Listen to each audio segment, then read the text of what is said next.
আসলে মিমাপুর কষ্ট কি মানে এই যে এরা চলে আসছে কেক নিয়ে।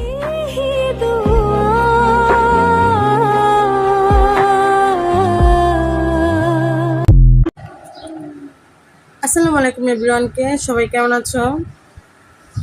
আজকে না ব্লগ করার মতো কোনো তেমন ইচ্ছাই আসছিল না। তো যেহেতু নাজিম ভাইয়া আর হচ্ছে তানিশা, মিমাপু, ওদের এইগুলা দেখে না অনেকটা খারাপ লাগতেছে যে মানুষ কেমনে পারে, ভাই এগুলা কেমনে পারে। এটা তো এক ধরনের খাটা, তাই না? আমি জাস্ট তোমাকে কিছু বলতে চাচ্ছি না, বাস আজকে হচ্ছে আমার সুইট হার্টের আসলে মিমাপুর কষ্ট কি মানে আমরা যারা পাবলিক, আমাদের দেখেই ভিতরটা অনেক মানে ফাইটে যাওয়ার মতো অবস্থা যে একটা মাইয়া এসে কীভাবে সহ্য করতেছে। আল্লাহ তাকে অনেক ধৈর্য দিয়েছে, অনেক ধৈর্য দিয়েছে।